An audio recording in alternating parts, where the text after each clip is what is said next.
Welcome to Novelist Spotlight, the podcast where published fiction writers are interviewed to gather their insights and writing lessons so we can use them to make ourselves better and more effective writers. There are just 3 things I ask of you, if appropriate to you and your experience.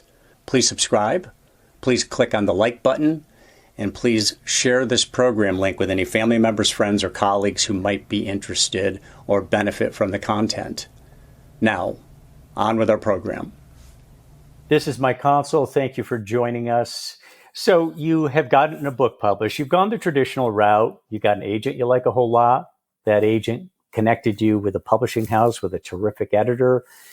And the book, they're excited about your book and they put some muscle behind it. And by and large, the book is selling. And it's selling in some decent numbers.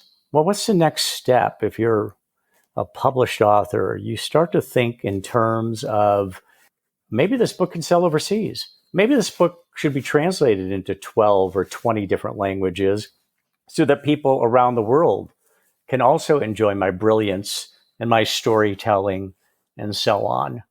So today we're going to talk to a translation expert about a host of questions that revolve around that whole subject area. I mean, haven't we all picked up a book where we've seen that it's been translated into 26 different languages, or I think the biggest number I've seen is 40 different languages. And that's really exciting, but why do these books get picked? What languages are the first ones in line? What about makes a good and bad translation? There's a whole host of questions around that. We're going to talk to one of my favorite women in the world. Her name is Cristina de la Torre. And the reason she's one of my favorite in the world is we met in Paris many years ago. We were in the Bastille district. She was with her daughter, Alex. I was with my wife. And we happened to be staying in the same boutique hotel, again, in the Bastille district. And she did something that I do all the time. She started talking to a stranger. It's the best way to live your life. Just talk to strangers. And my wife had been asking a question at that front desk. And when she overheard that and overheard the answer, Christina just jumped in, and we were off and talking. And we not only ended up going to a museum together that day and having a repast together, we hung out for days in Paris. And when you meet a woman in Paris, that's a special thing. This was complete serendipity. And what ended up happening is, 25, 30 years later, we are still good friends. And she's also one of the smartest people I know, former professor at Emory University. And I'll get into that more. But first, I want to welcome Cristina de la Torre to the program. Cristina, thank you for joining us. Hi, Michael. Thank you for bringing up that memory. It's a very, very nice one. And you were actually very easy to talk to. You required absolutely no effort. You collaborated from the start. Yeah, I talk a little too much sometimes. So people my mom used to always say, I can't even get a word in edgewise with you. But fortunately, it was quite well balanced, I think, because everybody liked to talk, and it was the repartee was very good. So for our listeners, before we get into this, Cristina de la Torre has been translating words and cultures since she came to live in the United States as a child. Later, she married a German. And I know this German. His name is Erdmann. What a character Erdmann is. Another brilliant man, another brilliant person, also a professor at Emory University. Now they're both retired since then. But you talk about a fire and ice relationship. Cristina, the Cuban, Erdmann, the German, they go together so well. Now, Cristina taught Spanish while she was at Emory University in Atlanta, also known as Coca-Cola University, because it has drawn so much money from Atlanta-based Coca-Cola. And for many years, she had a successful track record in translation courses in the Department of Spanish and Portuguese. And Cristina, you have said that the proudest work, correct me if I'm wrong, but the proudest work you've done at Emory and maybe outside of Emory is your translation work. It just thrills me. It is my passion. It is the thing that really truly satisfies me. I mean, there are a lot of other things satisfying about my teaching career, but this was one of the special ones. And I retired early in order to devote more time to translation, interpreting, etc. It is just a joy. Well, tell us why. What is it about translation that is so gratifying to you? Well, so many things, and this speaks to writers, it has the thrill of writing without the anxiety of creation. You are working with a text already, the plot, the characters, everything is worked out for you. You focus on words and expressions and tone and rhythm. And that is just really kind of a Zen endeavor for me. It's the one thing I can get utterly lost in. Occasionally, I would get stuck and just go to bed kind of distressed. And actually, I realized how much work is done overnight, because I would wake up and jump out of bed with a solution and run downstairs to the computer at 7 a.m. And the next time I looked up, it was 3 p.m. I was still in my pajamas. I had not had anything but coffee. And it's just that kind of liberation, that all-encompassing involvement that is so thrilling to me. Wow. And, we've talked a few different times on a Novelist Spotlight about the work that gets done during the night, just the subconscious mind going to work, and then we wake up with a solution. That's just a beautiful thing. Let's talk about what books get picked for translation. Why do books get, we know why they get translated, but what books actually get selected for translation? What are some of the characteristics they have to have for that? Well, actually, going back to your introduction, it is not actually the author most of the time that says, "Oh, I want to be translated." It is the publisher who says, "Oh, I think this book might be a good sell." So it is the publisher that usually holds the rights and usually promotes the translation. I know how they do it in Spain. Because I participate in it, the Ministry of Culture every year picks out or asks the publishers to send them books that they think would be good for translation. And then the Embassy of Spain in the United States distributes them for the English version, distributes them to a group of people, a group of experts. And they evaluate these books on their merit, on their literary merit, on their sellability, on their marketability, and any number of other things. And then the Spanish Cultural Ministry takes it from there and determines 10 will be funded for translation. So that's how Spain does it. So they're obviously looking to countries that they think this is going to have appeal in those countries. Let's take a look at, say, English language books here in the United States. What are the first few languages that, or maybe the first language that a translation that they would target for translation? Number one, the United States is notorious for lagging behind in translating any books. I think it's about 3% of published books that are translated. In fact, there's a website called 3% that deals with all these translation issues. And I think that is due to our cultural superiority, the fact that we'd rather just stay within our familiar bounds. I think this is changing now that people travel so much more. But going back to your question, there's no doubt that French and German are the ones that are translated more frequently. And why is that the case? Well, because we admire French culture and German culture for different reasons. And that's where we go to expand our horizons, so to speak.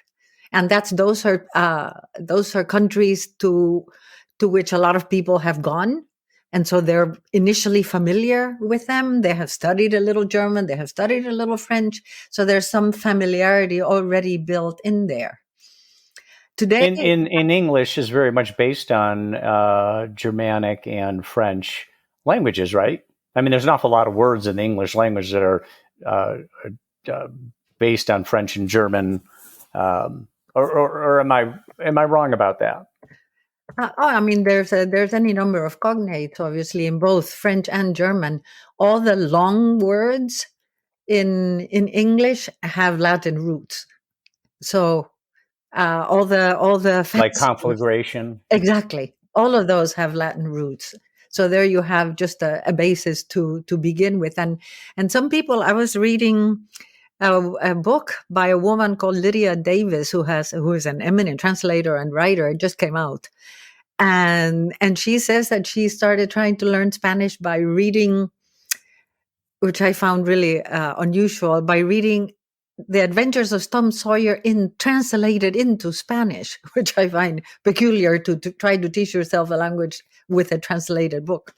But she decided to read it without a dictionary, and just found all sorts of connections with cognates and derivative words, etc., that helped her. And she's brilliant, but she finally made it through and is very happy about her Spanish. Now, I would imagine that it's not inexpensive to translate books. So I'm wondering if American publishing houses are being that they are always concerned about profitability and holding down costs. Do you think that that's part of the reason that only 3% of books get translated? No, not really, because translating pays very badly. Literary translating pays very badly. It's a side gig for most of us. There's two wonderful organizations: the American Literary Translators Association, ALTA, which specializes in literature, and then there's the ATA, which is more wide-ranging, professional, covers everything, the American Translators Association. And a lot of us have to say that it's just a side gig, because we cannot live from this unless you are a star like Edith Grossman, who recently retranslated Don Quixote, for example. Then she might be able to live from the proceeds of translation, but otherwise it's a labor of love and obsession. What about a book will get translated and then it will get translated again in the same language. I mean, there'll be a second Spanish translation. And I've heard people be critical of, and I wanted to get into this with you, although I was planning to do this a little bit later, just, there's good translation and bad translation. Are books sometimes translated into the same language again because it was badly translated the first time? What's with that? Not usually. There are any number of translations of books, obviously. I mean, Don Quixote, the classics, are translated every once in a while. Proust, In Search for Lost Time, a little bit less, because it is 4,000 pages. But so many of the classics are translated frequently, and that is because somehow for every age you need to update it. And of course, you need to update it. For example, if you have an expression in Spanish, por Dios, in the 18th century, you might translate it by Jove.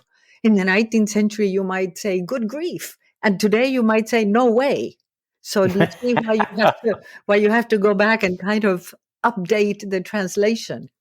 Languages are living, breathing organisms, Absolutely. They continue to evolve. Yeah. So you mentioned, go ahead, finish that thought. You go ahead. Well, I was going to say, you mentioned French, the France or French and German. The French are Epicureans. We always appreciate their Epicurean lifestyle. They truly know how to live. Nobody, just ask a Frenchman or Frenchwoman and they'll tell you. And then we appreciate German engineering and beer and so on. But what about beyond that? What would be third, fourth, fifth in line, just in terms maybe regions of the world or other languages that come after French and German for most often translations most often into those languages?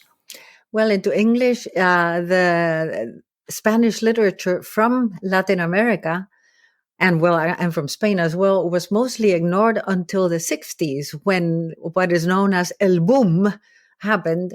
And El Boom was the result of a translator, Gregory Rabassa, who was absolutely magnificent. He translated 100 Years of Solitude from Garcia Marquez, and that kind of exploded, and it opened up the market for Latin American literature in a way that had not happened before. This was in the 60s. And Latin American literature has had a market ever since.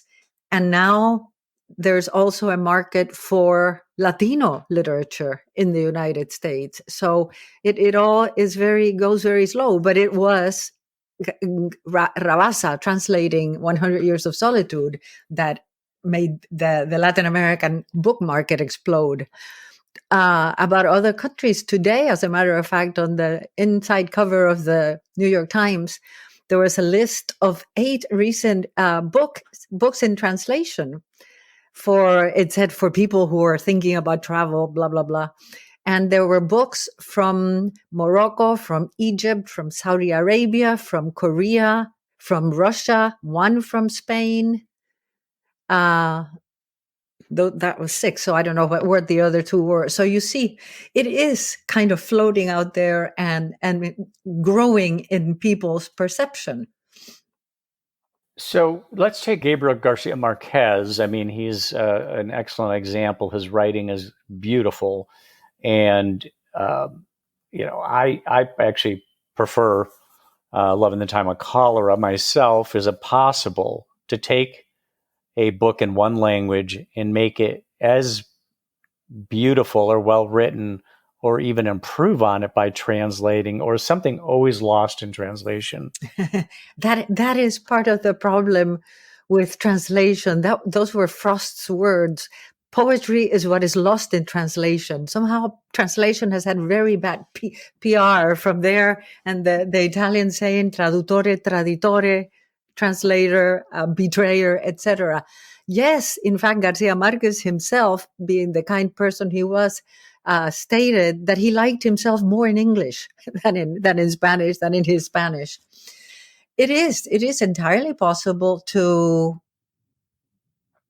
come up with a version that is as wonderful. It will be different, obviously.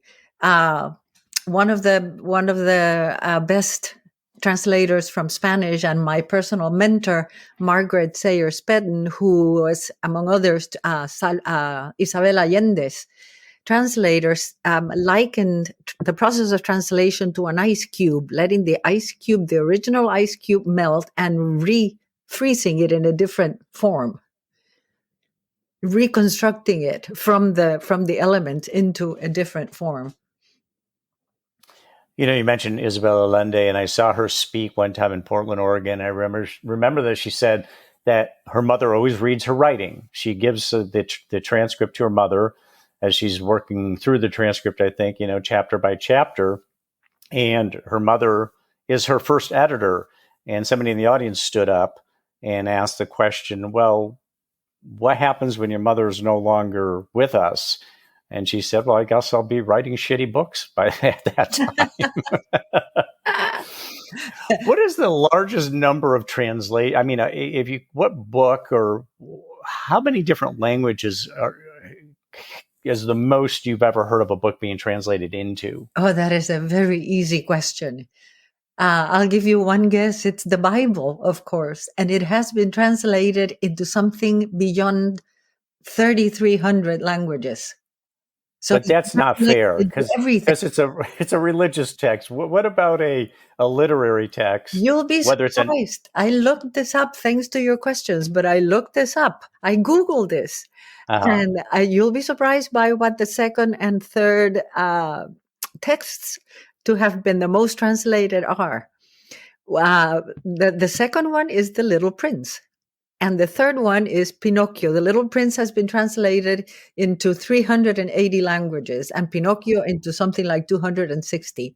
So a lot of children's books are in the top ranks of the most translated. That makes sense. I can imagine that. That's it makes sense.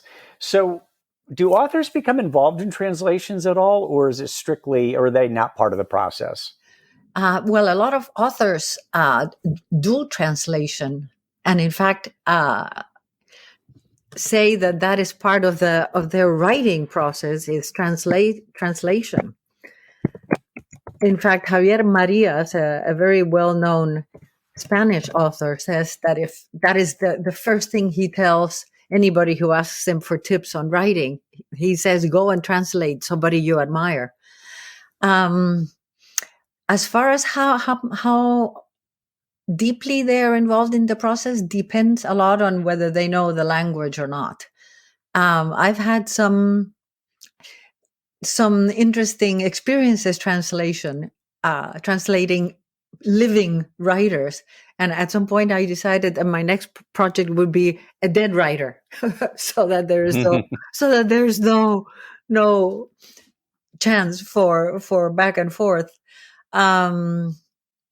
I translated, for example, a novel that was originally written in Catalan, and she herself translated it into Spanish, and then she put it in a drawer for 10 years. The two versions, the Catalan and the Spanish, since she translated it herself into Spanish, were quite different. And I talked to her and I said, so which version do you want me to work with? And she said, oh, Cristina, just, do whatever you want. Just take the one you think it's best and weave it together. And I was very happy for that attitude. She was very helpful. But I hit a moment of panic thinking, just watch the critics. Compare my translation to one of these versions and say, where did this chick get these words from? It was a very sobering thought, but it didn't happen. But the versions were rather different in so many ways. Of course, she had the freedom to embellish, change, edit, whatever, her own work.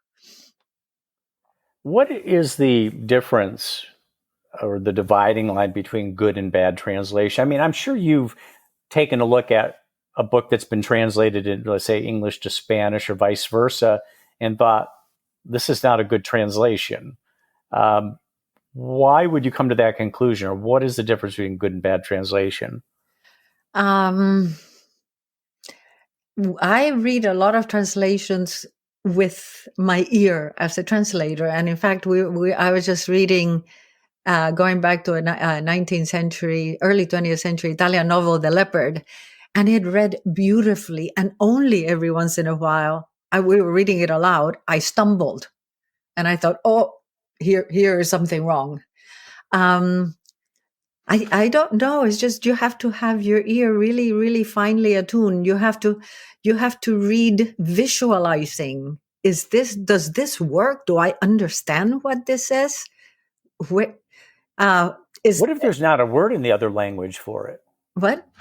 What if there's not a word in the other language for it? So you're translating and it's kind of like, here's this English word, let's say, then there's no equivalent in another language. Oh, that happens. Or does that just not happen? That happens all the time. It does. Okay. What do you do in instances like that? In fact, there's a famous lecture called the by Ortega y Gasset about the misery and the splendor of translation. And the misery is that translation is impossible. And the splendor is that translation is impossible.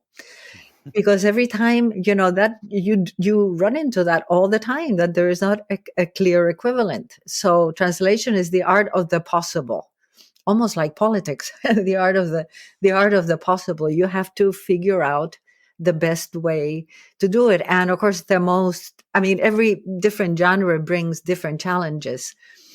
The most challenging of all is poetry, because you have to determine how do you do rhyme and meaning and rhythm and all that in a different language, and it's really, really exciting and challenging.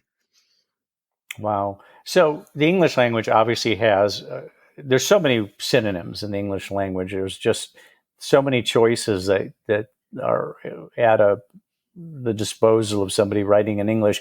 Is that a positive or a negative when you're translating English into another language? And are other languages just as rich as English in terms of just the volume of options? Well, Sorry, I asked you a compound question there, but maybe you can right, take it one right. at a time. Yeah. I am kind of an unusual translator in that I don't translate mostly into my native language. Translating into Spanish presents any number of problems. To begin with, which Spanish are you translating into? From which country? Because the language really varies dramatically from one country to another, especially the daily language, not the higher level, more sophisticated language, but the daily level language, for instance, the language of food varies entirely. The language of vegetation and trees and gardening varies. So you have to the daily language, the colloquial language varies dramatically. So you have to figure out which language, which Spanish are you going to translate into. And then I don't translate into Spanish because even though my Spanish is very good, it is not. I don't live in Spanish, and so I don't have. I don't have a control of the daily Spanish, of the street Spanish. Do you know what I mean? Does this make sense? I do, yeah. So it's almost like dialects, right? Exactly. I mean, for instance, I didn't really understand, even though I'm Italian. I remember reading Elena Ferrante's books, and she was talking about they started speaking in Italian. I'm thinking, well, what is she talking about? They're in Italy, but they were speaking in dialects, and then they would go to like proper Italian for in certain places. So I didn't really understand what she meant until I had gotten deeper into the book. So yeah, there's these dialects that you have to take into account. That well, that's got to be really difficult then, or complex. Well, I mean, you have to know if you're going to be published in Mexico, you use Mexican expressions. If you're going to be published in Argentina, it's a whole other game. In fact, I translated a book from Argentina, which was you were talking about the relationship between the writer and the translator. And there were a bunch of expressions that I had not heard, I was not familiar with. And so the author was very, very helpful. But this was a very intense experience in that this book was semi-autobiographical or mostly autobiographical. And about her experience of being one of the disappeared in Argentina. If you know what disappeared are, they're the people that the government imprisoned and without any record or any word or any protections from the law at all. And she survived, and her brother was also disappeared and did not survive. And so this was a very this was not just a book. This was just not a story. This was her life I was translating. And she had to approve every single word in that book. She helped me a lot with the expressions that I didn't know, but it was just an intense experience. I think that's when I decided maybe the next time I'll translate a dead author. Yeah. Now, what languages do you translate from and into? Oh no, I translate. Well, I mean, different texts, medical texts, or commercial texts, or even legal texts. I can translate into Spanish, but literature I translate only into English. Talk about your approach to translation. I mean, do you have a philosophical approach or a mechanistic approach that you can articulate? Yeah, you have to eventually figure out what you want to do with this text, how you want to approach it. I am of the school that wants to take the reader to the culture rather than rather than domesticate the foreign culture and bring it to the States. I want to bring the reader to the foreign culture. I think that's part of the purpose of reading foreign literature, right? To kind of experience that. And so for that reason, I tend to sometimes leave the syntax in the original language, or leave a lot of words, sprinkle words that I leave in the text in the original language. And that is being done more and more and more. I mean, Latino writers in the States are writing, including a lot of Spanglish or Spanish in their texts. So my purpose is initially to bring the reader to the text. And then there's the whole question of what you have to be faithful to the original, right? But what does that mean? How faithful do you have to be? You cannot translate word by word. If you translate word by word, you end up with a gibberish called translationese in the profession. You have to translate by sentences, and you have to take into account the rhythm and the impact that this text wants to have on the reader. And you have to take into account what is important. To give you a very small example, there's a text in Spanish entitled Tres Tristes Tigres, and by a Cuban writer, Guillermo Cabrera Infante. Now, titles are really interesting because they have to have a little punch, right? Tres Tristes Tigres. And how do you translate that? The literal translation is three sad tigers. Okay. But is that the point of Tres Tristes Tigres? No, it's the sound. And so the translator, who is one of my heroes, her name is Suzanne Levine, and she undertook all the untranslatable texts that there are. Those were for her. She decided to translate it three trapped tigers, because her decision was that the important thing was the sound. So the title in English is Three Trapped Tigers. Got it. And rhythm is so important to writing. So yeah, if the rhythm gets thrown off, then you really, the writing is lost. The quality of the writing ends up getting lost, maybe even the pacing. So what about... You were talking about the wealth of the English language. And it's true. English is so rich, but we always find ways to express everything else, thanks to thesauruses, right?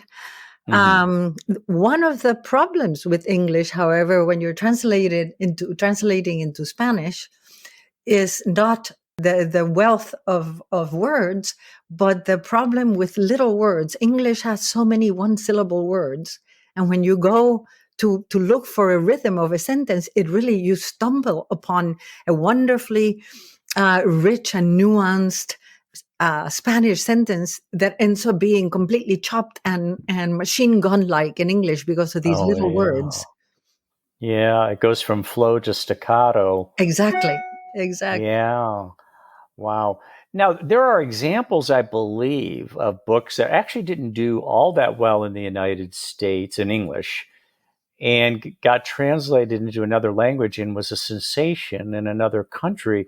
Then there's also, and he comes to mind because I was just in Big Sur this past weekend, Henry Miller, right? Who lived in Big Sur for part of his life, at least. Tropic of Cancer, Tropic of Capricorn. It was too risque, too racy, too sexual for American tastes at the time, and that book ended up being translated into French, and I think the French liked it. I think the Brits, of course, the Brits would read it in English. That there are times when there's other cultures who appreciate a book more than the original version of it in English. And here in the United States, is there not?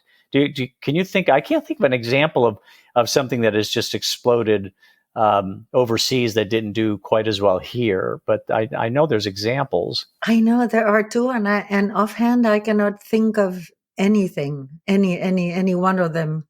Since I usually work the other way, I usually work by bringing things into English from other cultures that I like, books that I love, books that I wish I had written.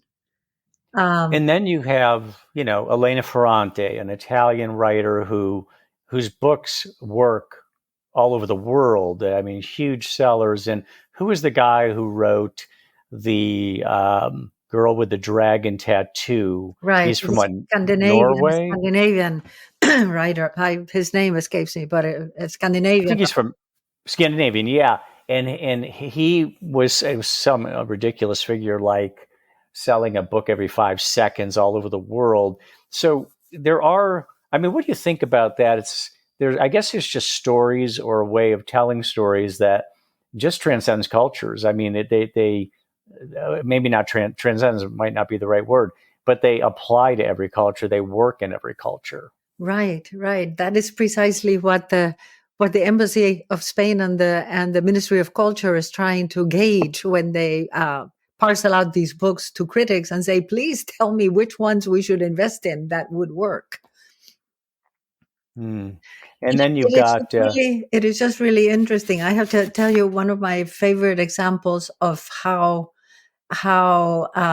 cultures have to be translated. Something as simple as the English expression "we're very close." When two people to express a relationship between two friends, we are very close. It's expressed in a spatial way, right? Closeness. Whereas, how would you say that in German? In German, you say "wir verstehen uns," which is we understand each other. It's a cerebral. It's how many expressed in cerebral terms. how many languages do you speak, Cristina? No, I speak very well only two, but I dabble into a lot of others. But let me finish with this. Then you go to Spanish, and in Spanish, to say exactly the same, to mean exactly the same thing, you would say "somos íntimos," whereas that word "íntimos" communicates a physical or an emotional. So you see how the three cultures express it. It's the same thing, but they express it in different terms. And if you translate "somos íntimos" into English, "we're intimate," you're saying something completely different. Exactly. I like how go ahead. Finish that thought. And that is why cognates are such a hurdle. I always, whenever I look at a translation, I always check for different cognates to make sure that they're correct, because they're very treacherous cognates.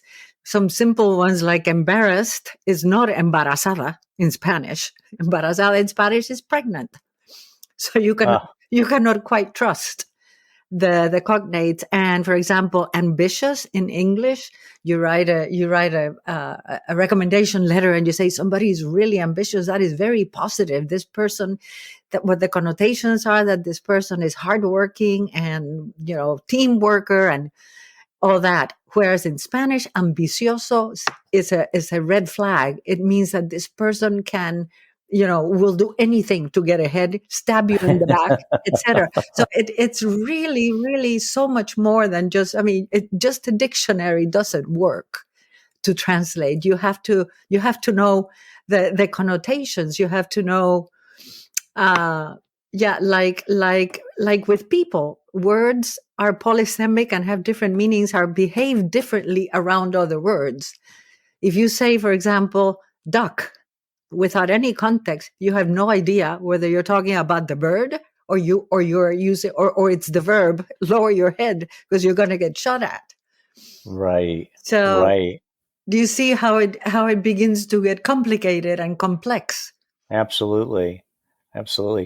I like how your bio says that you've been translating words and cultures since you came to the United States. Because getting again back to Elena Ferrante, an example of, from reading that, it really conveyed the culture in Italy, and not in a positive way for men. I have to say, Italian men do not come off well in Elena Ferrante novels, and not all the women do either, but the men are just deplorable. Of course, she is writing about certain areas of Italy that are not, that are sometimes uncultured and poor parts of Italy. But I was trying to think of another example, but one of the great things about reading is the ability to be transported to a place. Certainly, good writing will transport you to a situation, to a relationship, to a vignette, but to be able to be transported to another place entirely, another country, another culture is really a fabulous thing. What else can you tell us about translation that we should know? What am I overlooking here, Cristina? What are some of the other elements to this that you think should be highlighted? Well, going back to Elena Ferrante, have you seen the latest film, the Lost Daughter? The Lost Daughter, yes. I'll watch anything with Olivia Colman, number one. And it wasn't until the end that my wife and I saw that it was an Elena Ferrante story, and then it was like, oh, makes perfect sense. That's her all the way. But go ahead. What point were you going to make? The protagonist in the film and in the book is the translator herself. And do you know that in the film they use complete passages from the English translation, and they do not mention the name of the translator. Translators are, kind of orphans, the orphans of the whole process. But I think very slowly we're going to get more credit here, because translators are like musicians. I mean, musicians are playing with somebody else's score, true? Mm-hmm. And one does it in one way, and one does it in another, and one takes 30 minutes and the other one takes 38 minutes to play a sonata. And it's all fine and good. Whereas, and the same with actors. Actors, that's an intersemiotic translation. Actors are translating the words of someone to three-dimensional and life situations, and they get credit for different performances. Why translators do not is just a prejudice that needs to be dispelled.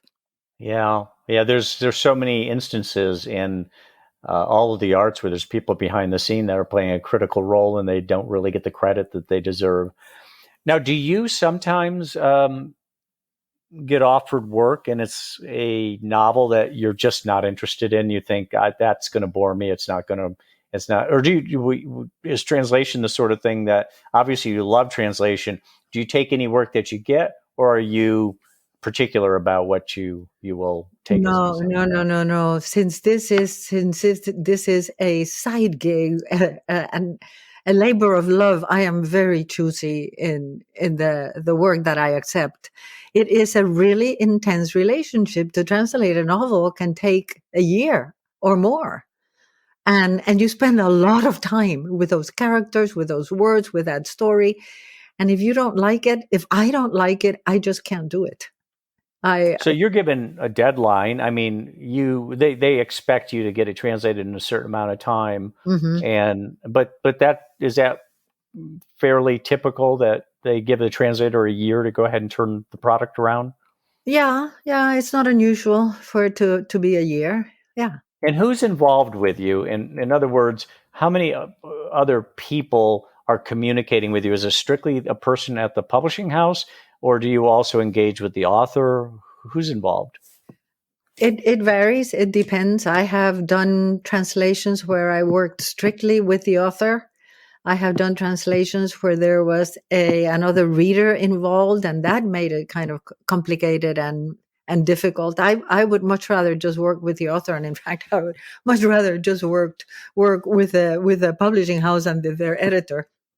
So it varies. The situation varies with each case. The ones that I have done. Now, you're a voracious reader, so just sticking with English language novels. The writing that you see out there's obviously a lot of just, pop novels, and then there's, literary novels and so on. Give us your assessment, give us your critique of the quality of the writing, what's getting published, maybe what isn't getting published. Obviously, there's a lot of good writers out there who never get published.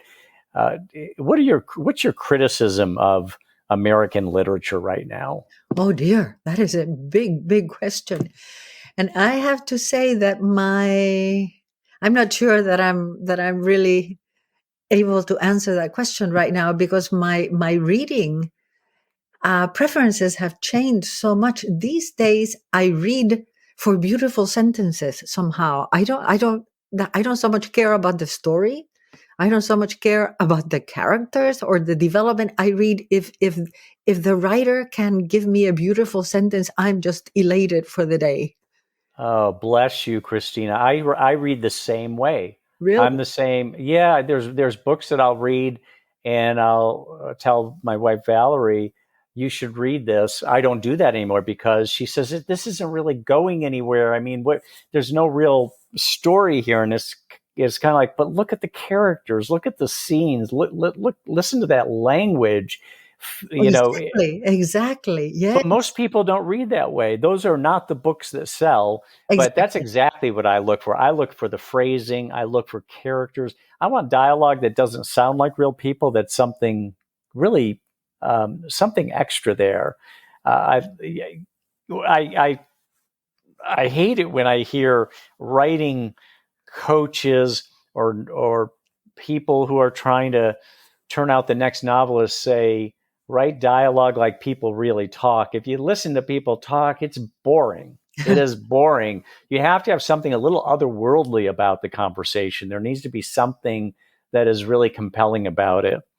And I will say also, and I don't know how you feel about this, but I tend to not like novels that are just um, besotted with um, dialogue. I like an author to take the wheel and drive that story and then season it with some dialogue, not just soak it in dialogue. Exactly. Yeah, yeah, yeah. And when translating, actually dialogue for me is the hardest. I'm much better at description and narration, etc. Is Where it because of colloquialisms that the yeah, dialogue becomes yeah, so difficult? yeah. For Yeah. example, the first novel that I did, I eventually made it a collaboration with a colleague because there were several chapters that were about drug usage and the language of addicts, and I just felt helpless somehow to get it Mm. right. I mean, I knew I could get a version of it, but to get it right, I just couldn't do it. I had to do quite a bit of research and how to and ask for help and how to do that, how to get those drug addicts talking to make them sound real. I find it quite challenging because you have to. I mean, every character you has if the author does it has to speak differently, right? So you have to when you begin translating, the first chapter is the hardest because you have to kind of get into the author's head and get into his rhythm and his level of language and his tone. And when there's a lot of dialogue and different people talking, it that has to be done over and over and over again. Mm-hmm. Mm-hmm. Our guest has been Cristina de la Torre, from Paris to Atlanta to now Washington, D.C., which is her home. She's a world traveler, by the way. Cristina, you and Erdman have been all over the world. Where's your next destination, by the way? Morocco. Morocco. Oh, I see bogey. I see, yes. Yes, exactly. I Casablanca. Have you been? I have not been to Casablanca, but I want to. That's on my list. It's on my list. Okay, well, we should meet there again. It's How about time for another encounter. exactly? You know, I'm hoping that it's just going to be serendipitous, like the last time. That loan is like, whoa, we're in the same boutique hotel in some, exquisite foreign land, and it happens all over again. Cristina is again. Was a professor in the Department of Spanish and Portuguese at Emory University. If you don't know Emory University, it is considered the Ivy League of the Southeast, very esteemed university. Her husband, Urban, taught there as well. Cristina, this has been very interesting. It's always good to spend time with you. Thank you for coming on the program. Thank you for having me, and I hope, yeah, we have a cheerleader for translators now. Absolutely.